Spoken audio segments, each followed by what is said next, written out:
What's up? It's Toronto on Tilt. As always, find us at our YouTube where we're streaming live. You can also find us on our Twitch, streaming live. Tell your friends, get in the comments, interact, ask us what you would like to ask. We'll get to whatever questions we can. The audio of all of these podcasts will be posted on anywhere that you listen to podcasts. Apple Podcast, Google Podcast, Spotify, Anchor, Breaker, Bleaker, all of the things. Like, comment, subscribe, tell your friends.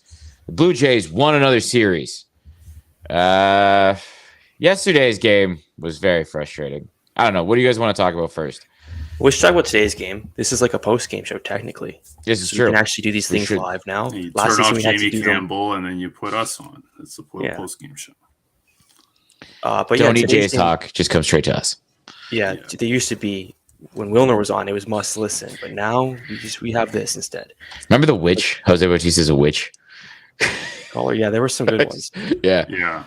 Anyways. Today's game, we have another Manoah day. If I want Manoah pitching every Sunday, because Sunday games are so important in my head. It's like if you win Sunday, you can salvage a week, you salvage a series. No matter what happens before, you win Sunday, you feel good. Manoah's a guy I just want pitching every Sunday. He's nails. He's really dominant. Good. Yeah. He's fucking awesome. It's great watching him pitch. He's kind of what we hoped Nate Pearson was going to be last year when we were talking about need someone to just be that good. But well, we might still need another guy like that. But as long as we have Manoah, even when he came into a bit of trouble today, he was able to get out of it. It's just nice to have a guy like that, a stopper like that, to just finish a series off against an Oakland team that kind of annoying. Like they're going to be an annoying team for a while. Yeah, they are very annoying. Very spoiler. They're that kind of team, and Alek Manoah's slider was too much for them. They didn't know what they were doing. So that's good. It's absolute chaos right now. I know, it's great. Yeah, we have a new cat here, so literally setting everything up as we speak. There's no getting around that. Shout out to Tony's new cat. What's the name of your cat, Tony? Yuki. You can hear him. Not like you say in the background. Almost like you say Kikuchi. Yeah. Kind of like that, yeah. We'll get to that because he's pitching tomorrow. But for today, Tuesday. Manoah was nails again. Matt Chapman is this whole series. He's been great. Him and Lourdes are coming around at the same time. That new 5, 6, 7 we got going with some Zach Collins and even Espinal on the 8-hole. It's just like it's looking better than our top 3 right now. Yeah, Espinal took a walk today. That was nice. Yeah. Well, Zach Collins has been thrown out. Yeah. I didn't want to mention that. Well, I mean, base running errors aside, Matt Chapman's really coming around. Lourdes has had great at bats. He hadn't had much luck. He didn't have much luck with called strikes in this fucking series. We'll get to the ump shit later too. But yeah, Chapman's coming around big time. Collins had a great series, even left on left. He was left in there against lefties and came up with some big hits. Had the huge dinger, the game tying dinger yesterday. It's kind of coming together, even with the injuries. Hopefully you can ride Collins a little bit here as between him and Kirk, because Kirk's also getting hot. So Danny Jansen getting hurt. We talked about that last time. Not great, especially considering he was off to such a hot start. And then on top of that, you lose Teo, which is massive. But now if you have these guys starting to get hot, it's pretty great. It's time for the Jays to make a trade for Pablo Lopez. Ryu is on the decline. I love Pablo Lopez. We should probably talk some Ryu now because that is the title. And the biggest concern, because we talked before the season, and I said it, if he gets to a slow start, he's the most concerning guy for me because of how he ended last season and how he usually starts seasons is usually very good. Now that he started slow, he's hurt again. What do we make of him? Are we just like anything we get from this year is a plus and we have to plan for another starter, or do we hopefully he gets healthy and starts correcting some issues? I'm pretty worried. I'm very concerned. I thought we'd get at least a couple of months exactly, but he's fallen off instantly. And they are probably going to need to get a starter unless Pearson comes back around. Yeah, like the first game he was hitting 91, and I kept talking about it. It was like he didn't look bad. He looked all right. Had some unfortunate defensive plays behind him, then got hit in the foot and couldn't get out of it. Yesterday's start was completely different. Like the fastball velocity dipped. He was throwing a lot right down the gut. I mean, He was at the game. I was at the game. Yeah. He was texting me. He's like, "Are these as center cut as they look?" And like, they're even more center cut than you probably think. They were all middle up. Everything that was getting hit in that, I think it was the third inning or second inning, was just Second like inning, in the middle of the plate. Like, That's nothing fooling anybody. That's exactly what it felt like at the game. Yeah, like Theo said, I messaged him because it felt like Ryu was just getting tattooed because he was leaving a lot of shit center cut. And then we find out after the game that he's hurt, forearm inflammation. He's on the IL. We're not getting a ton of info either, which is never good. So, yeah, we'll see what happens there. Ross Stripling's in the rotation for now. He looked really good, actually, in his start against the A's. Do you guys want to talk about Julian Merriweather before we start talking about Ross? Or do you want to kind of go through that? Because Merriweather hasn't been... Ross right now. Yeah. Because I think Ross is fine for a couple months. Like last season, he really saved our team because he was able to give us like a good month and a bit of just good baseball. And it's the animal I have. Absolutely He tiny kitty. Loves me, clearly. Yeah, continue. Sorry. It doesn't. I lost my train of thought. It doesn't matter. I'm just saying, yeah, Stripling's fine for a bit. I think I'm higher on Stripling than a lot of people are. So I'm good with him for a couple of starts, and maybe a trade is what they got to do, because if you're not going to get the extra bat, then just loading this, you can never have too many arms. That's an option they can have, and who knows what's going to be available at deadline. But that's definitely a thought right now. Like Ryu, anything we get is going to be a bonus. We have to have that mindset. Yeah, like Barrios, you could start to see him turn the corner. We just talked about Alcmano is absolutely nails. Gossman looked really good. We talked about that. Amazing, yeah. So you got Stripling in for Ryu. Stripling's had a couple of good appearances, one pretty bad one in relief, one good one in relief, one good one out of the pen. We'll see. Hopefully he can be good. Like Theo said, he was good last year at the start of the year when we really needed somebody badly, when the Jays were just struggling to have anyone who was around.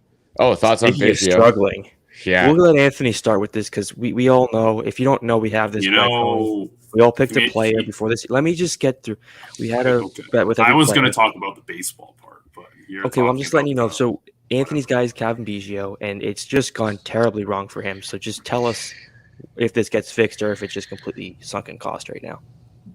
No, it's definitely a sunk cost, but he definitely helped the team. Like he made a great play in right field today, great catch, and he hit that ground ball that Tony Kemp was. That was a laser. I didn't check StatCast on it, but he hit that ball really hard.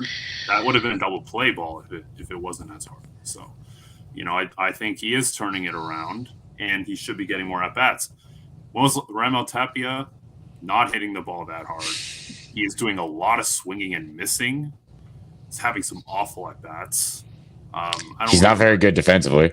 No, there really isn't a lot to praise when it comes to Raimel Tapia. So as we kind of mentioned last time, him and Biggio should be more so splitting at bats than having it a Tapia as the start. Our second base platoon is just going to turn into alternating bats out in right field with Tapia and Biggio, but he's got to find playing time anywhere he can get it because he's not getting consistent at bats. I don't think he has a hit yet. I think he's 0-11 is what Buck said. So it's just like Tapia? No, Biggio. He's walked a few times, but he doesn't have a hit. Like he's going to consistent at bats. Like if that's at the major league team, the minor league team, I don't know. I'm just like shocked at how quickly they pulled the plug on him. Yeah, and we talked about this specifically with the lineup we saw yesterday with Tapia leading off, and I don't understand how Biggio is not getting more play in right field, especially with Teoscar hurt, considering how much right field he's played. Like even in the minors, that's kind of the position he was playing with Buffalo before they called him up. It's a position he's played a lot here. Like they've had him more in right field than he's even played in left field. So I kind of figured he'd get a run out there when Teo got hurt, and then he's not. And then he did today, and he actually, fielded fielded is, his position. It's been really surprising too because he struggles against power, like power pitching, like 95 plus, especially 95 plus high in the zone. And he hasn't exactly faced a lot of those guys. Like the Jays haven't faced a ton of those guys. And he got started in one of the games against them with Severino. I think I talked about this, which didn't make much sense against me. And then this A's series seemed like the perfect one for him because he did have a lot of guys that threw hard. I don't know. He's just hitting everything on the ground. Until he changes that, he's going to struggle. Yeah, but getting him consistent at bats might help. Exactly. And with Teo hurt, it's been surprising to all of us that he like got jumped on the roster so by so many guys. Like, yeah. Zimmer can play defense. I get that. So they stick him in center field. Tapia, all of us were like, oh, it's a great trade because he's a fourth outfielder. He's turning into a starter. I don't like that. They give the run to Biggio. That's what I'd like to see at this point. Yeah. Let Collins and Kirk split catching and DHing for now. Let Biggio play right field and see what happens. You wanted to get a couple more lefties in the lineup. There you go. Use Tapia as a fourth outfielder like we all kind of hoped he should be. Like, let's stop fucking around with this and don't lead him off ever again. Oh, we were going through it when we saw the lineup cards for the Friday, Saturday games this weekend. And Tapia was the main reason for that. Oh, God. At that game, just the lineup was so bad. Do you guys want to hammer home on that anymore, or just I think we've said? Well, I'm not going to. This is the last time I'm going to say it because it's probably annoying. I'm annoying myself with it. I'm not going to say Vladdy in the 2-hole again, but I don't understand why it's not happening. 4 games in a row, he finished the game on deck. Like simple things like that. He's been chasing out of the zone a lot. He has, but I think a lot has to do with the umpires. I do think I don't know if every game, every at bat yesterday, there was one pitch, and it was usually the first pitch of the at bat that was just outside. That wasn't a strike. That's going to affect the whole at bat. He's starting to expand his zone. That's what I was worried about with Lourdes when that call happened yesterday. I'm like, oh my God, is he just going to start expanding the zone to adjust for this? It seems like Vladdy has done that a bit, and I think some of that's because of the umpiring. I don't disagree there. And I'm also not worried about Vladdy. But the one thing I will say is Bo's finally starting to heat up. That's been the good thing. We talked about this during the Yankee series. How I was like, okay, I was like, I think Chapman's really going to heat up, and he did against his former team. But we talked about how they should have scored more runs. There was a lot of dumb base running, and again, bad umpiring. The call on George Springer, the offensive catchers interference, just a bunch of bad plays where they should have scored a lot more runs. And we felt like a lot of guys were going to get right in this series, and a lot of guys got hits, but they didn't score as many runs as they should, which needs to start happening because, again, you're going to play all these good teams now. You're going to play Boston twice. You're going to play the Yankees again. I think Houston twice. Like, that's the next run of games, and they're burning out the high leverage guys. So we need some big offensive games to give those guys a break. Like, that's what needs to start happening because they need a break. They stranded 11 guys on Friday, which is not you wouldn't think would happen with this team, but yeah, it happens, and it's happened too much. So that has to change. And with the offense heating up, hopefully this will kind of put an end to it. Although again, against these guys, like against this line, like the run they're about to go into is going to be rough. It's going to be very rough. I don't know. We kind of rushed the Ryu thing. I kind of want to go back to that. Yeah, let's talk Ryu. I'm a little for a guy that can't stay healthy. I want to know what's wrong. Because again, the first start didn't look that bad. I was at it, so I couldn't see where those pitches were. But again, the velocity looked good, and it seemed to be more the defense kind of let him down. And then he took one off the heel, right? So, whatever. The start I was at was bad. Was really bad. And now he's on the IL. And we don't know how long he's going to be on the IL. You're talking about yesterday. Yeah. Because you were at both starts, Tech. Which yeah, exactly. You played a Manoa game. So bad. And then Stripling got thrown in there, and it pushed Ryu to our start, or my start. It's unfortunate. Yeah, it's just, I don't know, man. Like, I don't think you're gonna be able to make that trade now because it's too early in the year. Just for big trades, especially Pablo Lopez. Like, I like Pablo Lopez a lot. Yeah, if you can get Frankie Montas because it's the A's and they're the A's, Sure, And the White please. Sox seem so out on that now. Like they just like stopped negotiations after the last ask. So who knows if we're even going to have the price that they're gonna want to accept. Well, Andrew Vaughn would be. That's the equivalent of being like a Relvis or maybe even Moreno, right? Like it's big in terms of the cost. But it's basically going to have to be Stripling and a guy that I was talking about with you guys just a little bit before we started. Nate Pearson threw a full bullpen yesterday morning. So that means he's done the throwing program and he's back on a mound and he's throwing all his pitches. Which to me means if we get a report soon, we should be getting a report soon because my assumption is if he's throwing a bullpen, he's going to get assigned somewhere in the minors and start stretching out. Because they've talked about how they're going to stretch him out now as a starter. And this was before Ryu got hurt. Yeah, it's definitely happening now. And this is why guys like Merriweather are so important. Like, you need guys like that to be good because Pearson's not coming into that bullpen now. So that leads me to Merriweather that I wanted to talk about specifically. So Pearson's going to get stretched out, and you got Stripling here now. So Stripling's pretty much got to hold the fort. Because ideally, we talked about this last year by the end of the season. Stripling's better in this swing role where he's coming out of the bullpen and then can give you a spot start. It's also, they talked about it in the broadcast the last few days. He's like mentally ready for it. He's cool with it. He likes that role. And that's a huge thing for pitchers is sometimes they'd rather have their routine. But the fact that I've said Merriweather is Stripling because I'm trying to talk about Stripling. I know you meant Stripling. Yeah, I had to feel like I said Merriweather. But they're talking about Stripling, and that's the role I'd like him in. And Nate Pearson kind of has to put up or shut up now.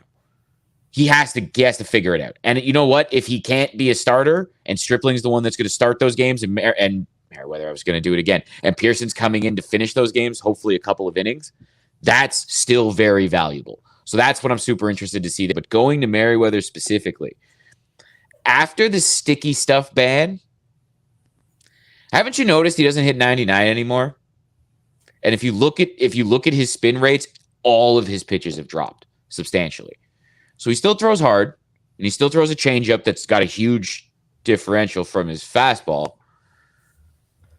But haven't you guys noticed him getting hit around a lot more? We didn't see him a lot before that, though. To be quite fair, but, yeah, because of injuries. Yeah, but the spin rate stuff is a concern. Like, there's guys who have fallen off. We look at Garrett Cole; he's shell of himself. Obviously, there's just guys who haven't been able to rebound from it completely. But you were talking about like how this is another thing I want to talk about Ryu again too, because even with like if he's out of the rotation, like you can't put him in the bullpen really. Because that's not an arm you want back there. The way he throws, he's got to start. Pearson and his Stripling, they can be interchangeable. You can't do that with Ryu at all. That's why it's a big problem. Because he needed, like, we talked about this in the offseason a lot. This needed to be the good year where if he was bad next year, whatever, you kind of anticipated that. He needed to be, like, good enough this year to just even be at the back end of the rotation, but good enough to pitch the whole season. And if he's not, now you have a problem. Because, like you said, he can't go in the bullpen. Even Kikuchi, if you really wanted to, you could put him in the bullpen. Now you got a lefty that throws in the upper, exactly, right? Like his stuff could play there, and like you could talk yourself into it at least, right? With Yusei Kikuchi, there's no way you put Hyunjin Ryu in the bullpen. There really isn't. So this is a big problem. Like he has to. This is gonna sound weird, but like it almost like he needs to. This either needs to be a short-term injury where he's back right away and he can bounce back, or he basically needs to be done for the year because he can't be around and be bad. Does this remind you of R.A. Dickey his last year when we were like becoming a playoff team and he wasn't he out of the rotation by the end of it? Was it 2015, 2016? I don't remember now. He didn't make the play, like he wasn't in the playoff rotation in 2016 or in 2015, but he came in he got a start. Then he got the start instead of David Price. And then Price came in relief. Did he start? Yeah. Yeah, because they originally used Dickey out of the bullpen. Didn't work great. And then he started and threw a couple innings and Price came in behind him. Right? Because that was when David Price had the good playoff, like his best playoff appearance type of thing. So yeah. And they used him. Stroman. We chose exactly. Stroman over David Price. So he could be available in that. Yeah, so they could use Stroman in the elimination game. Turns out Gibby was right. He was right. People forget about that when we're slandering Stroman. Huge about that part. So I also forget how good Marco Estrada was that year. Yes. But this Ryu thing is very concerning. To bring it back to this season, Marco Estrada was so good. That's something that's going to get forgot about. Is just like how I will never let people ridiculously forget good he about was. it. Anytime they bring 2015, 2016, I just say Marco Estrada. Don't forget that guy. The offense, everyone remembers the offense. Marco Estrada, unless you're one of the OG Blue Jays fans, even like the newcomers were like, why is this guy so good? He doesn't throw very hard, but he's so good. Marco Estrada was the best. Analytics hated Marco Estrada, and it didn't matter. Well, yeah, because it's like he throws a fastball and a changeup, and that's all he throws, and his fastball barely goes into the 90s. Too. Yeah, remember when they traded Adam Lynn for him, and everyone was so upset? Oh, they were so mad because I think he had allowed. Yeah, because I think Estrada allowed the most dingers in the big leagues the year before. And it's like you're bringing him to the AL East. What the fuck? Adam Lynn's a legendary left-handed hitter. And then, Silver Slugger, yeah. That was the end of Adam Lynn as a starter. He became a pinch hitter by that point, and then Marco Estrada was best an in ace. baseball for like a good stretch where he was just hitting like guys he could hit and nothing else. Well, with the Nats, when he had the blonde, he dyed his hair blonde, like bleach blonde, and he was the pinch hitter for the Nats. Did he win the World Series that year? Was that the World Series year? I don't think so. I remember when he. Oh no, yeah, he retired before that. He had the big terrible goatee. That was hilarious. Yeah, that was cool. Did we talk about the umpiring? No, let's focus on that now. We've mentioned it a few times, but yeah, let's hone in on that. So the umpiring, we've talked about this before. It's been really fucking bad. It's baseball. It's just what happens. But it's felt particularly bad against the Blue Jays, and we found a bunch of tweets from people that checked the umpires. What was that umpire scoreboard one? Umpire scorecard. I wish I did not find this account because it used to just be you could say shit and you couldn't really prove it, but now we can just prove it. We can see how bad the umps were. They give them a grade. They show you every pitch they missed and who they missed against and how much it affected each team. And so far, the Jays have been getting screwed. I think we got some help today, mostly on the strike zone. There were some calls that we were getting, yeah, even out a little bit. But on the games that we've been getting screwed, we've lost, and it's just been like too many games so far this year where it's just been inconsistent. Saturday was different. That was like a whole nother level of garbage. Yeah, what was that guy's name now? I've seen it. Jim Wolf was a good one I saw yesterday. That's not a very good scorecard. I think it's like Ryan Jeff, because I've seen it now. We shouldn't know his name. I was about to say I've seen it tweeted so many times I should know his fucking name by now. But anyways, that is. You even saw it on the goddamn Sportsnet broadcast about how bad that was. Jamie Campbell and Joe Siddle, who don't indulge the umpires suck thing, had a whole segment on it to literally start the broadcast. That's how fucking bad that was. I was at that game.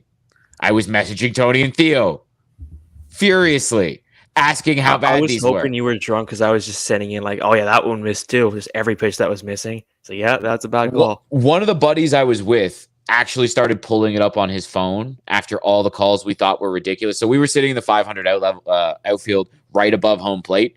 So you can't tell up or down, but you can kind of tell left or right because you can see the plate. And it was something else. I can understand missing like the low strikes. There's some like, you see some of these umpire scorecards, but they're missing a bunch of low, and I can get that. Near the knees, left to right, you can't miss that. You're like looking right there. You see the plate. Exactly, and some of these were so far outside that they were borderline hitting the white lines of the batter's box. Like that's what it looked like live from the 500 level. And then I get home, and I check Twitter, and I see the replays, and it looks as bad as I thought it looked. Yeah, Jeff Nelson. That's it. That was Ryan Nelson. I'll never forget that name now. Fuck, God, it's so bad. 6% accuracy. That had to have been a record for how bad that. Like it was embarrassing. And then Charlie Montoyo had people at the Rogers Center chanting his name, including me. He was mad. He was mad, which never happens. It was ridiculous. Probably should have happened earlier. Because strike zone kind of started to figure itself out after that. You know how Gibby would just go drink after the game when he got thrown out? Do you think? Gibby would have been thrown out of that game by like the fourth inning. Yeah, it wouldn't have gotten that long. Gibby would have been gone so early. DeMarlo Hale would have had to just take over for the rest of the game, and Gibby would be drunk as hell. He's probably just playing his drums. Today we got that catcher interference call too. That's not going to show up on the stat sheets either. You're right, Anthony. Well, it didn't end up mattering, but that was awful. Like, Yeah. that's It's a shut down normal an inning, swing. But you have to find like intent where it's obvious that He's got in the walking way. away out of the batter's box too. Like it's just. Yeah, I think because he pump faked, I think that's why the ump was like, "Oh, he couldn't throw because he's and in he the was way." never gonna throw. Right. It was a pump fake trying to draw the runner from third, and he got the catcher's interference call. Like it was just a joke. It was a what? It was a joke. What was it again? A bad joke. Joke all around. Yeah. I'm back. Yeah. I don't know if you heard it, but I was trying to say it was a joke all around. It was fucking clown You shit. paused that joke for like 5 seconds, but we got it all in, I think. I have another thing. When is Vladdy going to get like a strike zone that he deserves for a player of his caliber? Because that'd be nice. Like that'd be really years, nice. 2 or 3 years. For a guy that has the strike zone discipline of Vladdy, it's getting frustrating watching those. And Theo's right, because you've seen him. He had the golden sombrero yesterday, the 4 Ks yesterday, 3 Ks today. Like it's been bad. It's been ugly. 7 Ks in 2 days. But when that first pitch strike is called like 6 inches off the plate outside, now you're swinging at everything 6 inches off the plate outside. Yeah. Right? Like because that's being called a strike. So I'm not really worried about Vladdy. I'm just upset that this has been this bad. Yeah. I can't wait to get rid of this umpiring crew. Today's game really encouraged me just based on like this lineup looks so much longer than it did even before this series. Like I think Zach Collins, we might have just found another guy we got rid of Reese McGuire for this guy. Like this could be a really good thing. I was joking around that I thought of him as Schwarber light, right? I was like, oh, you struck out on Schwarber, but you got a guy that was drafted to basically be Kyle Schwarber. And I was talking about, hey, maybe send him down. Maybe you can fix something with his swing. The fact that he hit a lefty, that's wild. So if he's on a hot streak, you have to ride it. Like just give him all the at-bats he can handle. Kirk's heating up too. Like you're pretty much got to share them at catcher, and you'd rather not. You'd rather a better defensive catcher, but at this point, you got to do it. You just got to keep them both. Like if Kirk's going to heat up and Collins is been as hot as he's been during this ace streak, you just got to let it happen. You got to let it roll. They had BGO above Collins at first. I'm like, what? The hate continues, but Collins, I mean, he's there. They know something. Yeah. After today, buy them some time on Moreno too.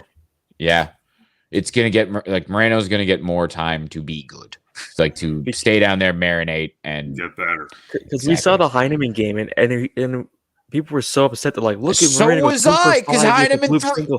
We were just trying to hype him up really quickly because it's like, this Heineman guy can never play again for us. But now that we have someone we can actually like, okay, this guy's gonna hit a little bit at least. If it makes up for his defensive problems, we're not gonna have to rush it. Yeah. So again, and like just the fact that Lourdes he's not chasing with some of the bad strike zones he got, and now he's heating up, and Chapman is heating up, and Bo's starting to look like Bo again. Like there's a lot of things that are starting to happen that should get you excited. You don't even notice George and Vladdy having a little bit of a tough run. Like George had a rough run since like the second Yankee game. Like he hasn't really done much. He's hit some balls hard, but he hasn't had a lot of luck. He's also had some bad calls. Yeah, he's had some bad calls too. So George is George. George is doing well. I just want to see George healthy. Vladdy, I'm not worried about, as I have said many, many times. Like the top of the order is like, I don't know. I'd say they're all in a pretty good spot if they're getting good, like an actual strike zone. So hopefully that shit changes as the umpiring crew changes as they move out to Boston. Anything else you guys want to talk about this A series before we move on to the Sox series? We got to talk about Buck Martinez, I think. Oh. Yeah, we definitely should. I thought you had a whole tribute planned after. I was going to throw it to Anthony. Obviously, I call him a friend. I met him. He's a great guy. And you all know him too. We all know him watching the games. He's part of our life. Yeah, he's been calling games for longer than I remember anyone else on Jay's broadcast, and he did it in multiple stints. Since 1981, he's been a part of the Blue Jays, really. Yeah, all of our lifetimes. Like, he's been a part of this, like, the broadcast crew for longer than all of us have been alive. Great personality, fun guy. It was funny. He said right before Vlad struck out to end one of the innings, he's like, Vlad's not going to help him by chasing out of the zone. And then next he flailed. They did this like slider way out of the zone. And then like Shulman today is just like, oh, he'll never. Oh, you just said that, yeah. Yeah. The slider in the outside of the zone, he just hangs one. It's like, Jesus, guys. Yeah. I'm gonna start with the announcer jinx, but yeah, it's been rough for the Jays broadcast crew, but hopefully he gets through and we get him. I think Siddle and him. Like I've watched a lot of broadcasts from out of market games. Yeah. It's a very good broadcast when you compare it to other local teams. Like they're very informative. It's Dan and Buck. Yeah, I was watching together. I was watching more. No, you keep going. I was going to say the Texas Rangers broadcast is atrocious. I was watching them the other day. They're horrible. Yeah, and Dan and Buck are genuinely elite. Like Dan Shulman, did he win the Ford Seaford? Like, is he in the Hall of Fame now? Because I know he's been up for it the last couple of years. But if he hasn't, he's going to. You know what I mean? Like Shulman's that good. Buck, there's a reason Buck's always on the international feed during the playoffs. Like why we always get to hear Buck Martinez doing these games, because even the American networks go, yeah, that's a really good broadcaster. So Buck has been diagnosed with cancer. We hope he's going to be stepping away. Yeah, Steve just froze, but yeah, he'll be hopefully back by the end of the year. We'll see how everything goes. But there's also a little fine. Is he still breaking up? I'm back now. Yeah, we didn't hear most of it. We got most of the point. Yeah. I was also gonna say there's also a fine line when you're a broadcaster, because a lot of people who watch baseball every day are very passionate fans and they know a lot about the game. You have to also mix in like casual fans. You have to be good for both, and I think he does a good job of balancing that, which is a tough thing to do. Yeah, Dan and Buck are great for that because they'll just kind of like Buck will tell his stories and make fun of himself about how he can't hit consistently. Like it's baseball broadcast. Yeah, like baseball. Oh, it was amazing. It was great. It was a classic Buck day. Really emptied out the clip. But yeah, baseball is a conversation, right? Like it's about the game, but it's also about the guys explaining the game to you, and they're two of the best. So we hope Buck can get back soon, beat the hell out of cancer, and get on back into the booth. Yeah.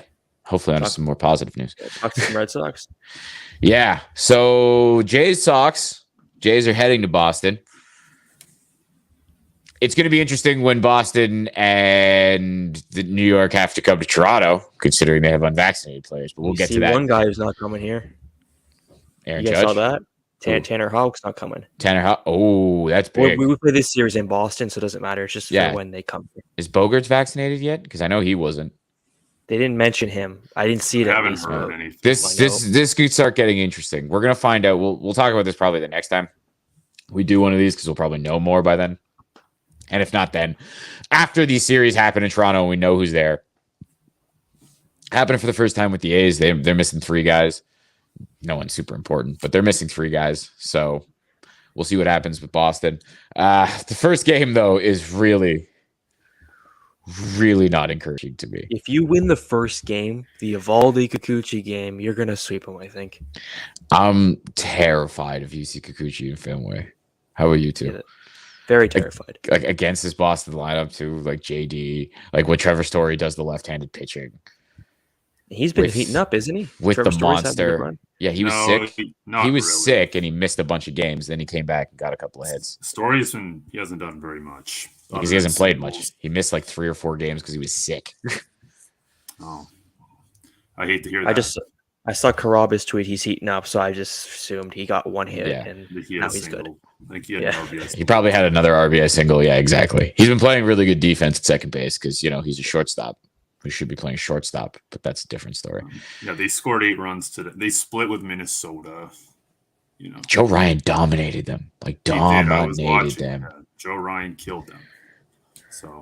So hopefully Kikuchi's got some I don't know. It's a good thing we got the off day Monday because this might be a Trent Thornton. But he's been pretty decent for us actually. But that could be a game where you see Trent coming in the 4th inning having to clean up a lot of shit. Yeah, because Kikuchi's got to give you length, and if he can't, Trent Thornton's got to eat that. Because I've been talking about how much they've been using high leverage relievers, and they got to give these guys days off. Like every single one of their wins has been a save for Jordan Romano. Mm-hmm. Yeah. Right? Like Yimi Garcia's pitching every other day. Romano's pitching every other day, sometimes on back-to-back days. Simber, you kind of saw stumble.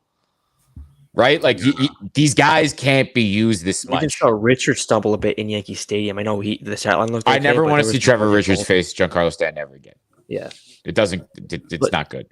Like guys like Phelps are going to have to be put in these high leverage spots. Now I've noticed they've had like an A team, B team. Like they've gone back and forth. Like okay, this is the A bullpen, B bullpen day, and you just hopefully it matches up with how the game's going. Yeah. But guys like Phelps and Merriweather, like Merriweather's really like going to need to be a key in this. Well, we've already brought it up. He needs to be key in the bullpen, and he's not a guy they trust a lot right now. No. Yeah. And I don't know what Barucki's status is. Even if he gets healthy, like he's back now. So we'll see because he's gonna have to pitch. Yeah. Right? With Ryu going on the IL, he's the one they activated, right? I'm almost certain that was the move that they made. I'm pretty sure Barucki was taken off the IL. Let me look. I'm almost certain he was taken off the IL. But probably the most perfect time for an off day tomorrow because it'll make everyone fresh. But if we could, I'd be happy with if we got 5 from Kikuchi. That would be insane to me. It would be like very fucking helpful. Yeah, I think Barucki was activated. You think he can do it, Anthony? Yeah, I think he can do it. I mean, his stuff looked fine. Did he have a? The stuff was fine, and he kind of looked. Yeah, the stuff was fine, and he kind of. There was a moment there looked like he was getting it together, but he was fucking terrifying in Yankee Stadium. There were a lot of outs hit to the wall. Lourdes Gurriel stole a home run. As per usual. That can't be happening. That really can't be happening. But I like the matches we have after that. I think it's a Berrios and then Gossman, and I think Gossman had a very good outing. Berrios had a better outing. He kind of fell apart at the end, but should be okay. Boston's a tough place to play. I respect Boston most on this podcast. I think they're better than the Yankees, and I think if that offense gets going, they're going to be a problem for anybody. So hopefully we get a decent Kikuchi day. Don't have to see Trent Thornton, but who knows? Yeah. Who else pitches for Boston? I would guess so. He's been lit up, so that's been great. I'm trying to think how their rotation goes, like how they've. So it's Rich Hill pitches Monday, so we're not going to see him. Nope. So you're not going to see Hill. You're going to see Evaldi, he was their opening day starter. Their number 2, I think, was Pivetta, was it not? I don't think Pivetta. It might have been. I think he pitched on the weekend. I don't know. Well, the weekend was the opening series. Yeah, I want to say Pivetta is their number 2, so you should probably be saying Pivetta the next day. And then Tanner Houck. I think those are the 3 guys you're going to see. Start moving their rotation because with the Houck thing, they might have to switch some guys or put in an extra. Because that's going to be interesting for those teams when they have to plan their Toronto trips, like how they're going to use. They're going to have to move, because they can use the restricted list, sure, but yeah, you're going to have to call guys up and use this. It is going to be really interesting. Here, let me pull this up because I should be able to see if Houck is. Yeah, it would definitely be Houck and. Yeah, because he's pitched on the 16th. Because Waka pitched today. Yeah. So yeah, that's what I'm thinking is you're going to see those 3 guys in Boston. And again, Pavetta's given up a lot of home runs. Like he has been tagged. I think he gave up 6 runs in an inning in 2/3 against Minnesota yesterday. Didn't he pitch Thursday? He pitched yesterday. I thought he pitched did he pitch? Oh, yesterday. Okay. There was no Houck pitch yesterday. Sorry, I'm looking at both. I got to pull Pivetta up. Yeah, he pitched the Joe Ryan game. Yeah, and he got hammered. Yeah. Yeah, Sano hit one 500 feet off of him. Yeah, so he went 2 innings. I was an inning 2/3, but he went 2 innings, allowed 4 runs on 5 hits, 2 walks, 2 Ks. And Pivetta is pitching on the 20th. So yeah, he's pitching game 2. Tanner Houck game 3. It's going to be real interesting here. That's the line. Tanner Houck could be tough on them because of the slider, the righty. Hopefully Pivetta doesn't get it figured out. Jay's tee off on him. This Evaldi Kikuchi game is worrying, but we shall see. You think Evaldi stinks, so you should be. I never said he stinks. I think he's injury prone. He's going to get injured during the game. That would be, then I would be proven right. Second inning, he's going to walk off the mound. Then I would be proven right. Hey, I'm already right about Chris Sale, who got moved to the 60-day DL, and now we have no idea when he's pitching again. Chris Sale's had a record last couple years. Okay, just saying. Well, yeah. So we shall see. Evaldi, if I remember correctly, did look good his first outing, and then with this way this offense is going, we're going to need, Vlad. He was all right. Be more patient, and did we go 5 2/3? Everyone in my fantasy team's going 5 2/3, so I assume he went 5 2/3. Yeah, he has a 4.5 ERA, which makes me think he went like 5 innings, allowed 3 runs. Yeah. 5 2/3, allowed 3 runs. Actually, sounds almost exactly like what would give him that type of home runs, right? I'm about to pull up. I'm pulling it up on Yahoo right now because, like, just looking at his ERA, that's kind of what it sounds like. Because that was opening day, the Yankees scored all their runs on home runs except for the extra innings. Well, he's pitched since. Well, yeah. Oh, no, he hasn't. How do you spell his name? Because it's not pulling up for some reason. EOV. EOV. Oh, that's why. That's why I couldn't find him. So he went 5 innings in his first start against New York. Then he went 5 innings in his second start against Detroit. Against New York, so 5 innings, 5 hits, 1 walk, 1 hit batter, 3 earned runs, 7 Ks. Then against Detroit, 5 innings, 4 hits, 2 runs, 1 walk, 6 Ks. So he's been good, but he's given up some earned runs. So he's facing the Toronto Blue Jays. He should be fully stretched out. He should be fully stretched out, but he's only gone 5, so hopefully they can kind of do the same thing to him. Put some runs up early. Get into that Red Sox bullpen, which hasn't been good. How has Diekman looked ever since the Sunday Night Baseball game? He's looked good. He might be their best reliever, to be fully honest. Yeah, I remember seeing the Sunday Baseball game, and I just like, fuck, we should have. Barnes walked the world again. Should give him anything. Barnes is not healthy. Where's he pitching? He's not. Where in like the bullpen is he? Garrett Whitlock's been okay, but they're using him like they're almost stretching him out. They're kind of using him as like a piggyback to Rich Hill. So he might even, depending on what happens on Monday, if Rich Hill goes and then Garrett Whitlock pitches a whole bunch, like if he pitches 3 or 4 innings on the back of Rich Hill, we might not even see Whitlock out of the pen, which is a huge loss for the Red Sox. So basically, we just need the Twins to score a bunch of runs tomorrow. Yeah, to keep this going. Yeah. Keep burning their bullpen. Keep scoring all these runs. And Dylan Bundy's pitching for the Twins. It's going to be like 10-9. God, yeah, it could be wild. Hopefully they have to burn their leverage relievers too. Yeah. Let's hope. Anything else boys want to get to? Or do you want to call this one? You want to show the cat again, Anthony? I don't know where he is. I just don't see you as a cat guy at all, by the way. Well, it's not. It's my girlfriend's cat. It's not. So I'm not forced on you. No, I'm a dog person. Dogs. It was always dogs. Dogs are the superior animal, I will say. Yeah, for sure. They are. Big dog guy myself. As you've heard my puppy barking in the background during many episode.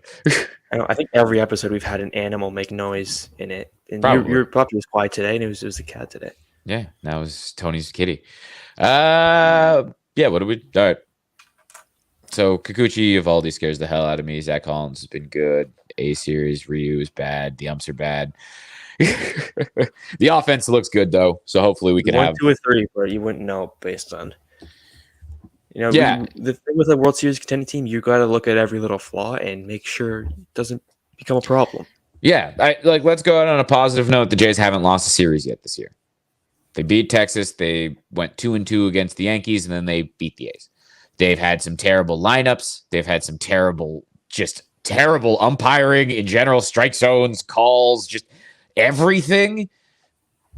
And this team is still out here just kind of rolling. Right? We haven't even seen like all of the best pitching performances yet. Like Alek Manoah has been nails. Gossman's been good. Barrios still hasn't had a great performance. Right? Ryu got hurt. Like right now, what are we looking at? Is like Pierce, like your best starts have come from Manoah and Stripling. As we expected. So there's a lot of positives still to take out of this, especially if Zach Collins can stay hot. Lord, also one thing we should remember for next episode: let's keep updating what Alek Manoah's Cy Young odds are. I think they're going to go down again today. Yeah, Theo got screwed on his bets that were cashed out. That Manoah 50-1. The Ontario legalization of gambling has screwed me again. But whatever. I pretty hope much. it. I hope he does. I hope it's Cy Young. I hope it's has a great year because he's going to Exactly. need to be that guy. Sunday Manoah, perfect. Yeah. All right. Anything else you boys want to get to? No. All right. Not at all. I guess that's a wrap. Spin Toronto on tilt. Oh, and there goes the puppy. Just without fail. He had to make an appearance. He was jealous that Tony's cat was the only animal in today's show. So now You he's heard your barking. extra tone. And said, Yeah, "Fuck it, I exactly. gotta He do knows I'm something." coming upstairs to go pet him, so he's already barking. He's upset and he wants his attention. So it's been Toronto on tilt. As always, I'm Steve here with Tony and Theo. Find us at our YouTube. This is where the video is going to live. Find us at our Twitch when we're live. Toronto on tilt. Just look for it. Google it. Search it. We will show up. And of course, the audio we will post and the video because we get video on Spotify now. I gotta keep mentioning that because that's Thanks for cool. reminding me because I was going to send you the audio again like an idiot and have to do it twice. Yeah, so we got video on Spotify, so that's another place you can check out our beautiful faces. And of course, anywhere that you listen to podcasts, Apple Podcasts, Google Podcasts, Spotify, Anchor, Breaker, Bleaker, all of the things. Like, comment, subscribe, tell your friends. Blue Jays are out here. They're rolling. It's going to be kind of a rough couple of weeks, so it's time to, I don't know, it's time to get out there and kick some fucking ass. Let's go. This is a World Series team.